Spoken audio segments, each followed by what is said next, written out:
Alex Gluz here. I'm the host of Revenue Engine Podcast, where I talk with top leaders in business, marketing, tech, SaaS, and more.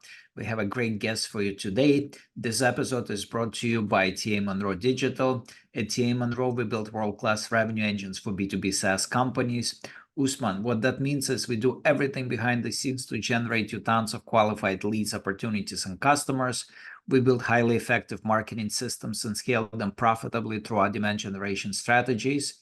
We think scientifically on how to scale your demand and revenue. We bring decades of experience. Email me at alex@tmonroe.com or visit tmonroe.com today to schedule a strategy session and learn more about our mission. We have a great guest for you today. Super excited. Hey, Usman, nice to have you here. Thank you, Alex. Great to be here and with you. Looking forward to our conversation. Likewise, I was looking forward for this for a little while. Can we do a brief intro of who you are and what you do? Yes. So, hello, everyone. My name is Usman Sheikh. I'm the CEO and founder of a company called xiQ. We are an AI-powered sales and marketing platform that focuses on B2B sales and marketing.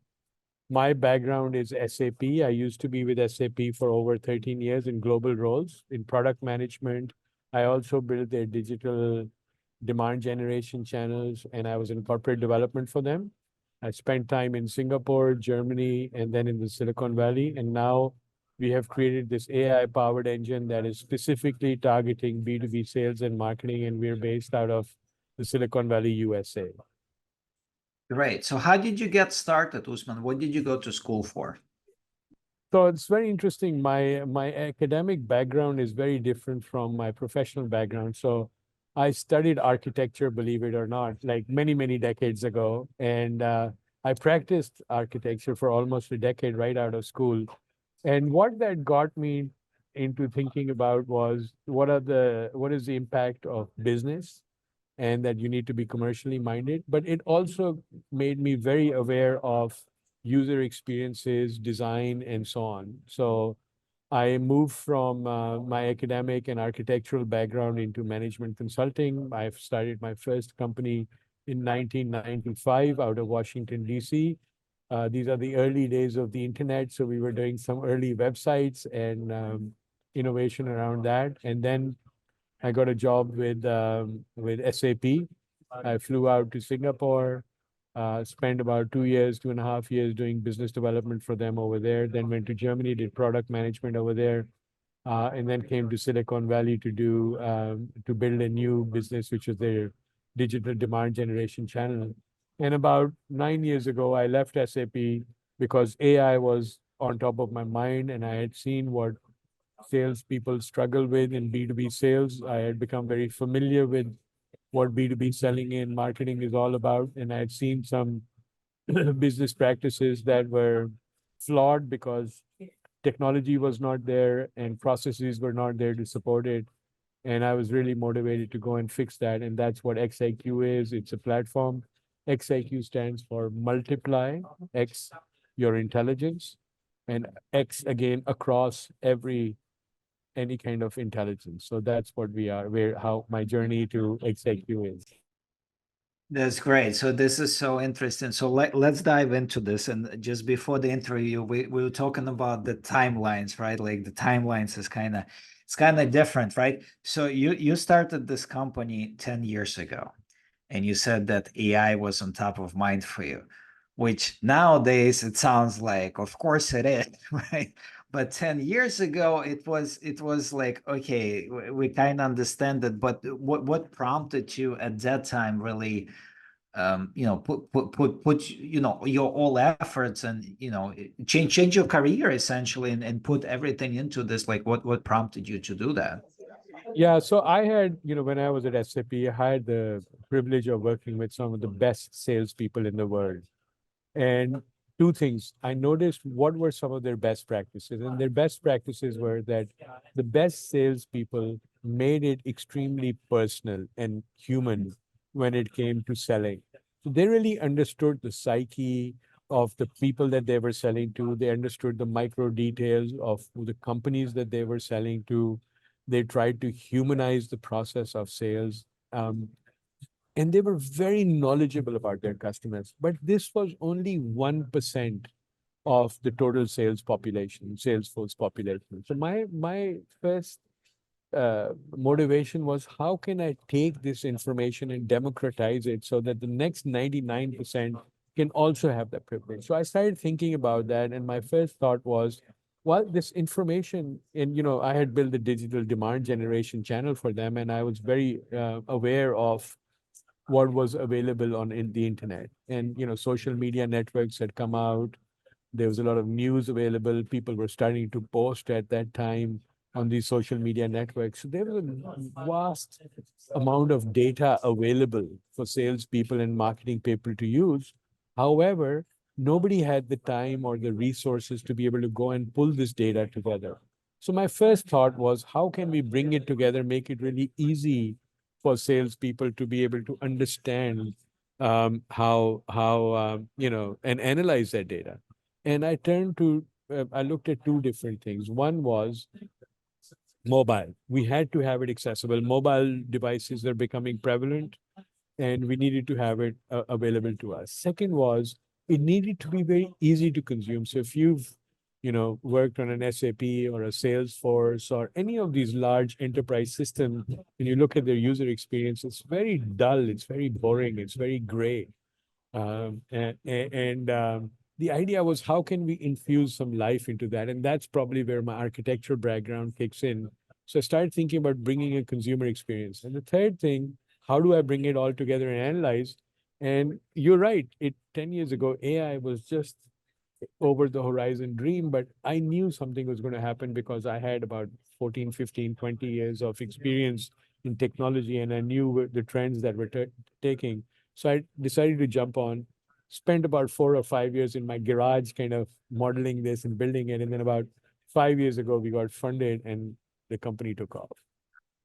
Okay, so it was quite a journey. It just sounds like it it happened very fast, but it was a quite a journey, step by step. So can you walk us through how xiQ leverages generative AI to enable personalized, humanized approach to B2B sales versus traditional methods? Yeah, absolutely. So one day I was sitting and kind of whiteboarding this out, and a friend of mine came in and he said, Usman, you've got everything on the whiteboard. You've got news, you've got financials, you've got information about executives, you've got, competitor market intelligence, you've got analyst reports, everything that you want to bring together. But one thing that's missing in your equation is the person that you're selling to. And that's when the light bulb went off, right? That I really needed to decipher the code of how humans interact. So I turned and I started doing, and had my team start doing some research on psychology. And we discovered very quickly, and when I was at SAP, I had gone through similar experiences as well, that behavioral science existed. And behavioral science is a topic, that's been there for almost 100 years. And this is, if you're familiar with Myers-Briggs or DISC analysis, this is where people have been taking tests and they answer questions, and the results are that they predict what kind of personality you are, and therefore traditionally what career path you should take. So my mind turned to this, and I said, well, we can't administer these tests to a prospect that we're going to be selling to. So what are the ways to do it? And we started uncovering how these tests actually worked. And what we discovered is that a lot of these tests were based on the words and topics that people, wrote about or talked about. And we said, okay, well, the great news about social media is that people are always giving their opinion. They're always using their words to express themselves. Can we pull that information, use an algorithm, and tie it back to proven behavioral science? So to your point earlier on about the scientific method on how you can break down this. And this is really important because as humans, Alex, that we are very opinionated and we're very biased, right? But science is not biased, right? And behavioral science, which has existed for almost 100 years and is very proven, was the answer. So we looked at the DISC methodology. It was available to us, and we looked at how we could go about um, creating a DISC profile based on publicly available information. And today on LinkedIn, on X, which was formerly Twitter, on YouTube, on many different social media channels, people are leaving a lot of digital breadcrumbs. So xiQ analyzes that and takes that information to be able to project in the personality. And that personality projection that we do is very unbiased of my or your personal opinions or biases. And therefore it gives us a fair, or the prospects bias, as a matter of fact. It gives us a very unadulterated view of who the person is. And therefore, we can build a strategy on how to communicate with them, how to write to them, how to sell to them, how to build a trusted relationship with them, what motivates them, what drives them.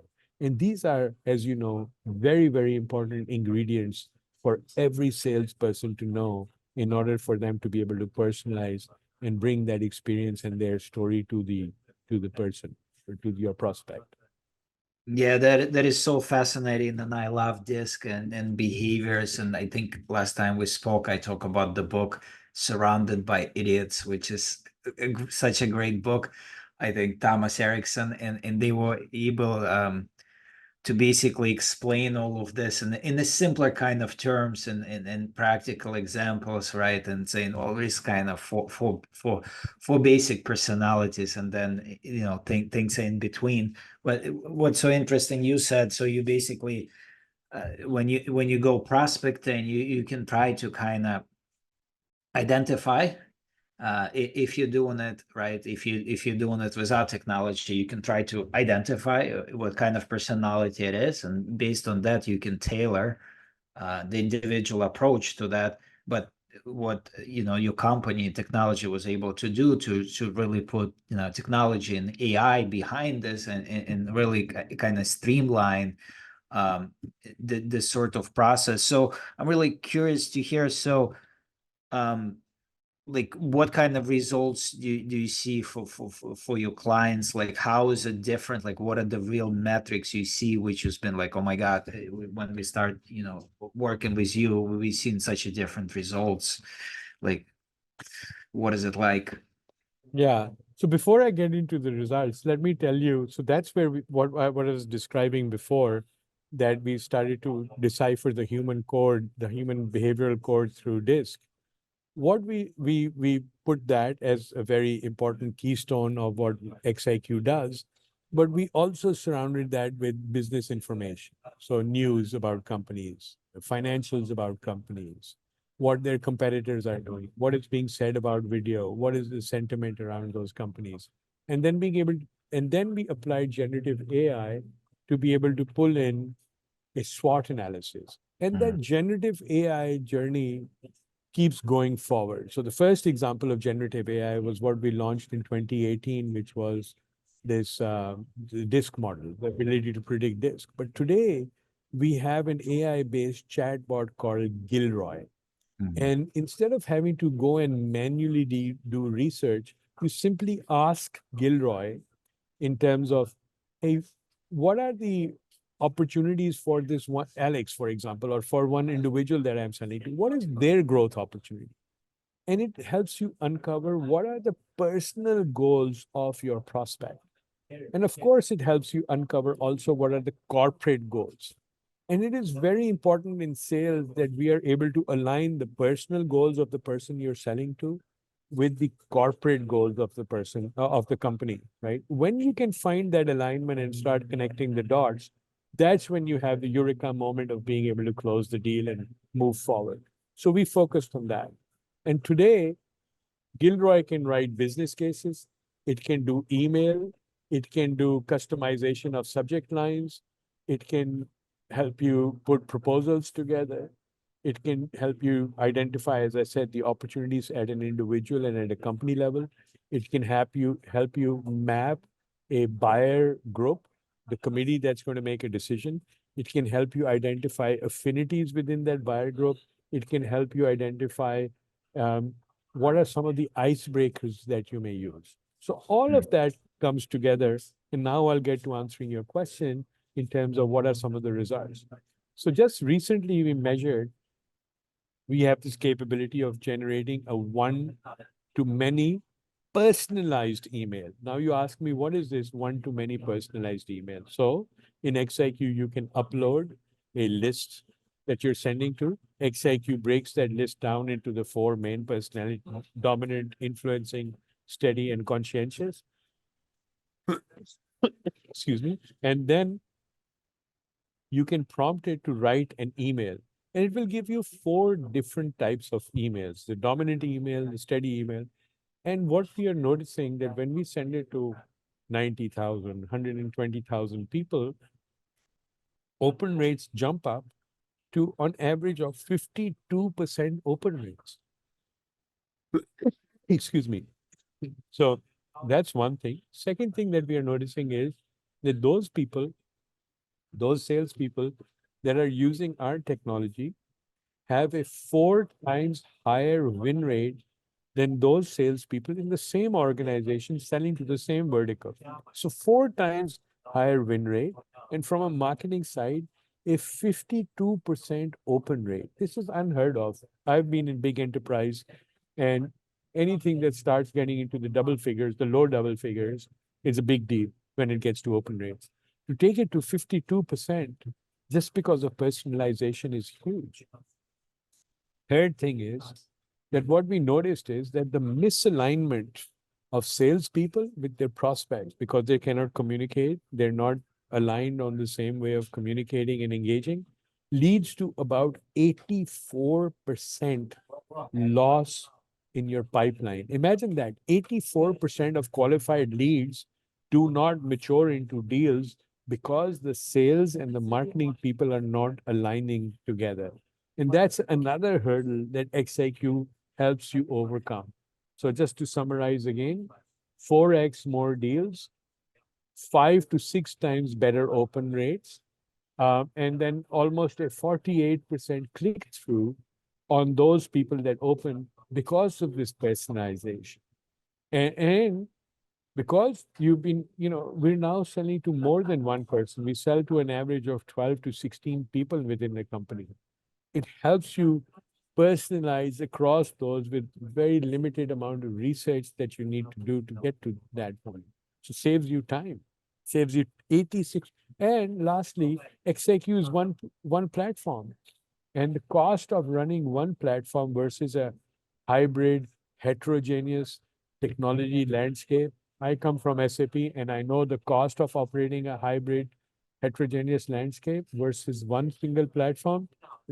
The cost of operating xiQ is about 86% lower than what would take 12 solutions to do, right? So those are some of the tangible advantages that our platform has been able to deliver to some of our large B2B customers.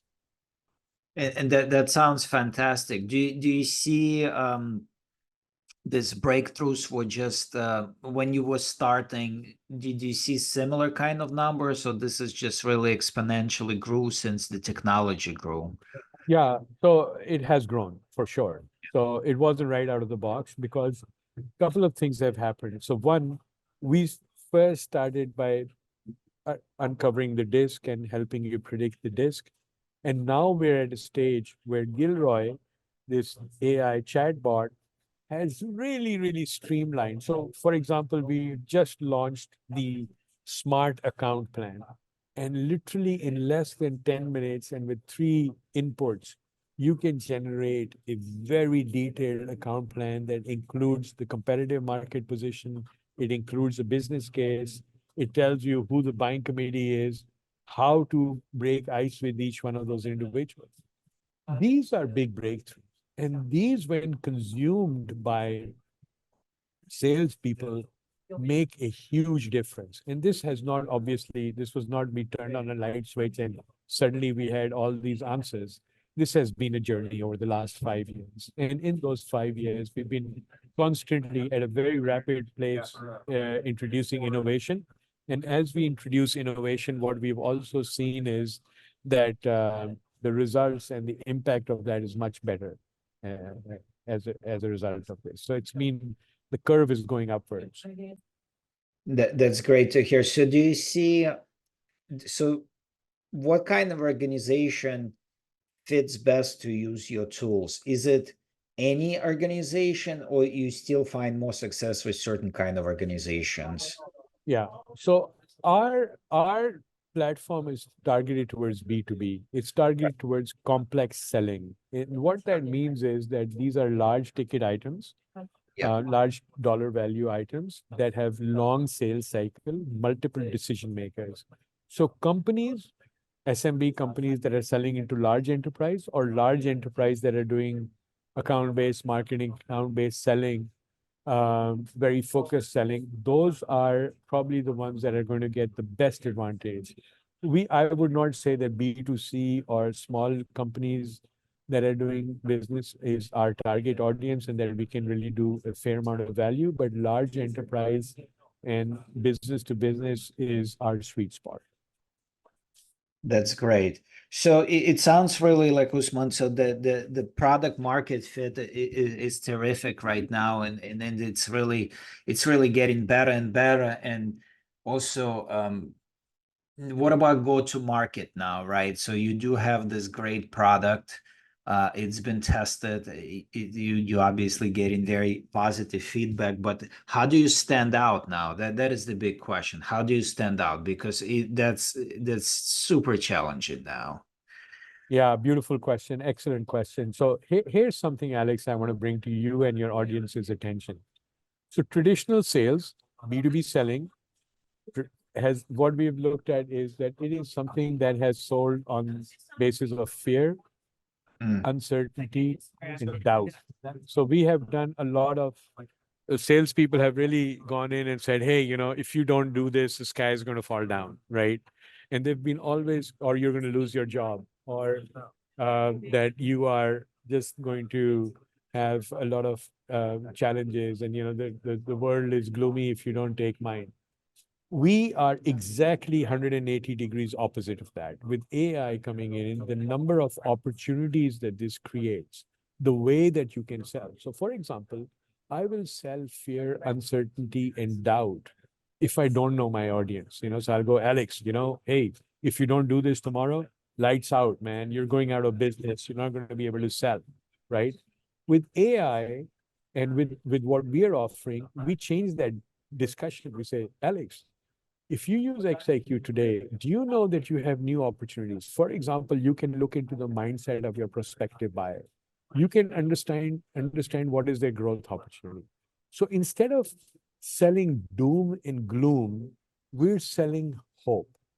So our go-to-market strategy and what makes us stand out is that we don't focus on the FUD factor, the fear, uncertainty, doubt factor.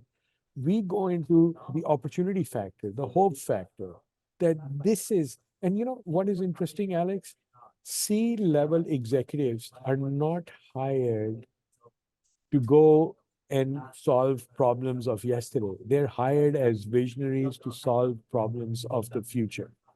And that's what we are helping them do, is understand what are growth opportunities for their companies, what are their personal growth opportunities, and how should they realize those opportunities. And this is a big transition and a shift in go-to-market for companies. And it is a transition and a shift that we want to bring about, and we are able to deliver to our customers because we can show them the path into the future, and we can show them that it is not doom and gloom. There's, AI is creating so many opportunities just in the sales and marketing world itself, shrinking the timeline, reducing the research time, giving you much more in-depth information and making you very digestible, helping you write emails that are grammatically correct, resonate with your prospective buyer. All of those are net new things. And there's so much automated account plans, net new things.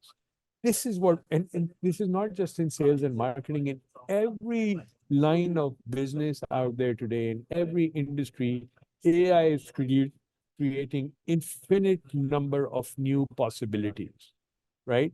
So I don't like this discussion where people come in and say, oh, AI is going to steal my job. No, it's not going to steal your job. It's going to give you, if you're looking backwards, yes, it is going to steal your job. But if you're a forward-looking person, it is not going to steal your job. It's going to enhance your capability to be able to leapfrog, to be able to do more, to be able to serve more, provide more service.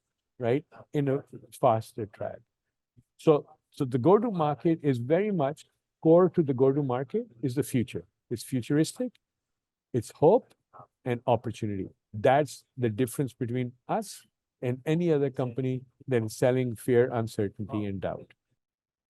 Yeah, that's a great answer, and yeah, I love how you talk about that. And it is a different approach. So I do have a good understanding of sales, and even in our company, right? We kind of use similar approaches too with AI, and you can see really different style of answers and things like that. But what about marketing? What is your approach to marketing? Like, how's marketing changing with AI?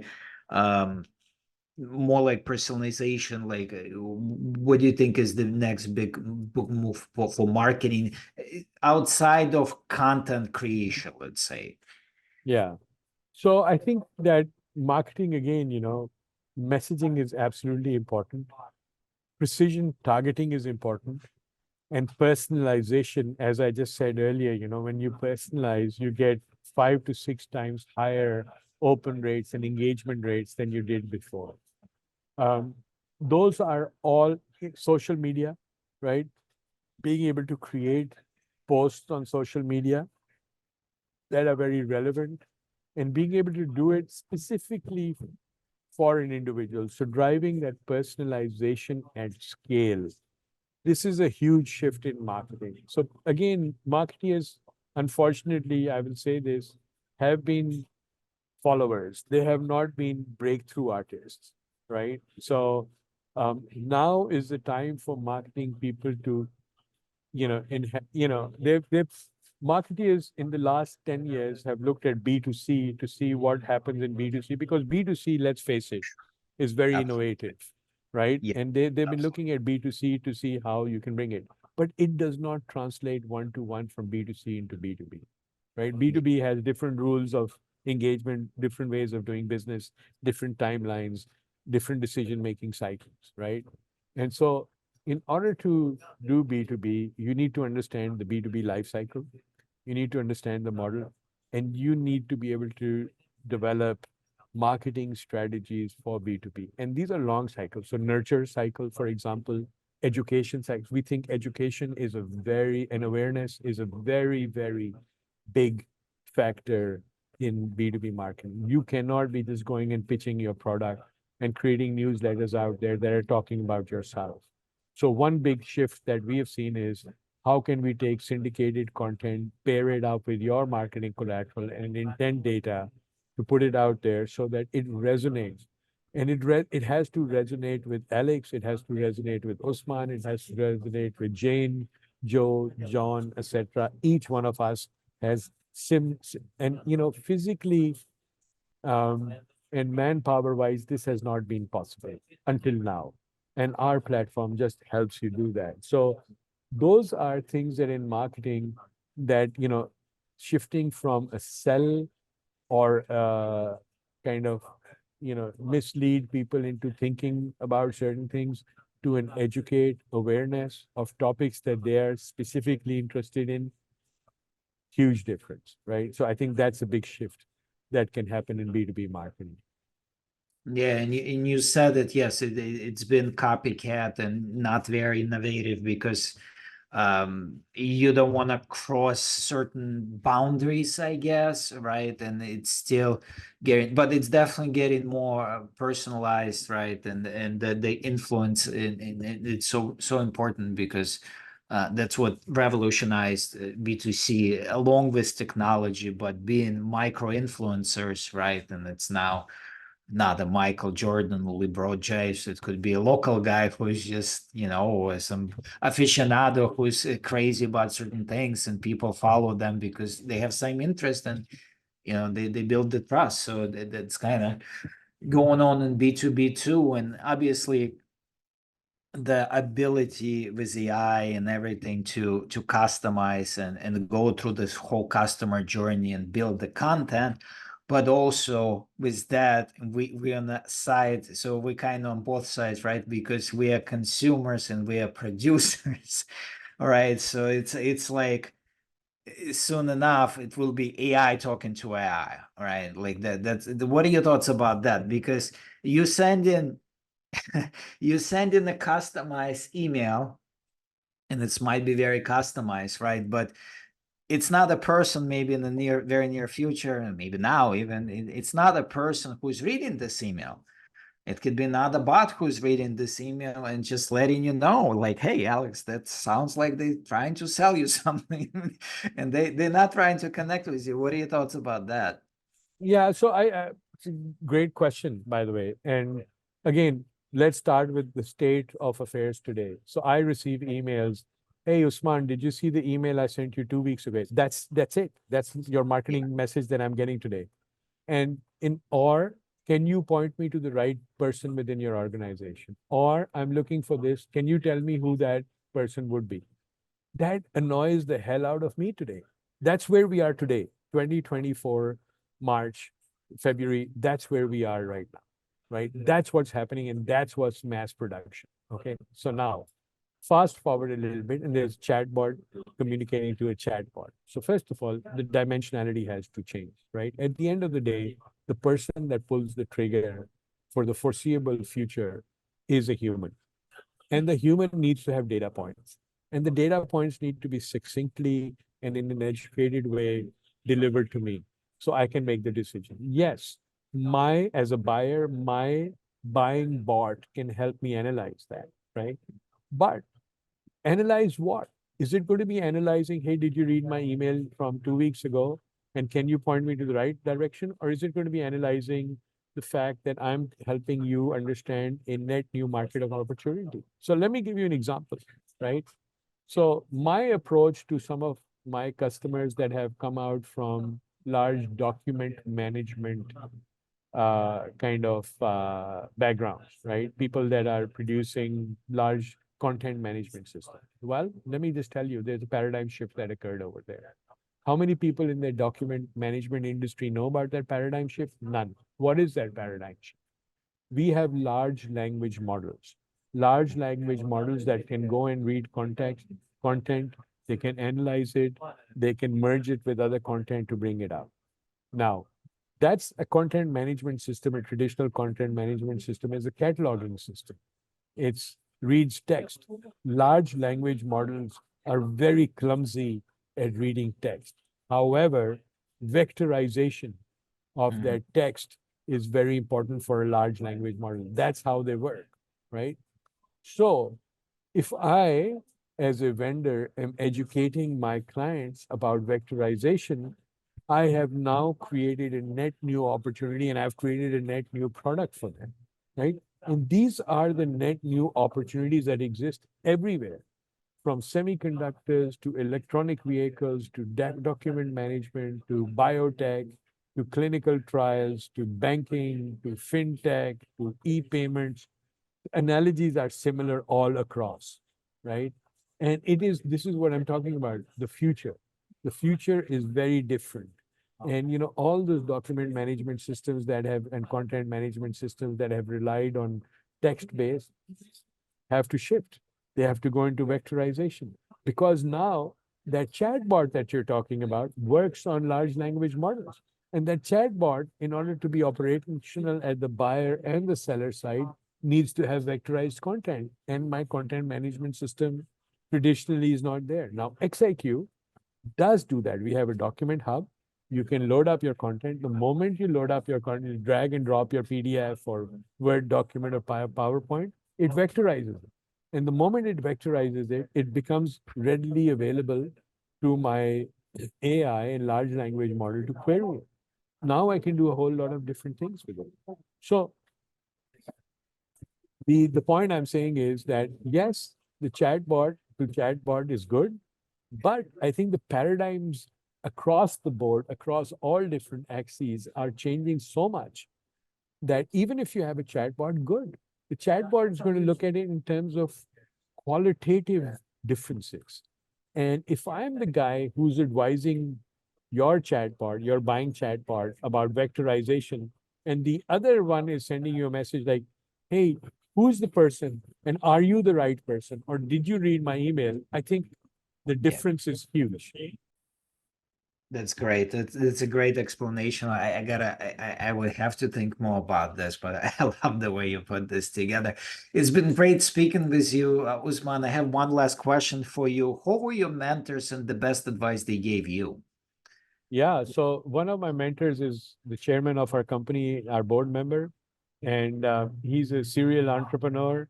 His name is Amir Vine, and I constantly talk to him. He's kind of person that has, what I like about a self-made person, gone step by step through building their business, and I like those individuals that have paid their dues, have kind of earned their way to the top.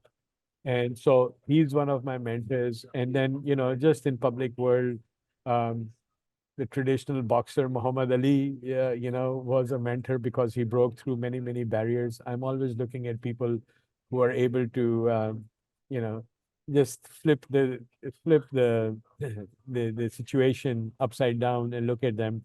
Nelson Mandela would be another one at more a personal level, but I think that starts to give you an idea of the kind of people that motivate me. To a certain extent, Jack Welch, right? He created a very high quality standard in terms of how to run a company and build a company.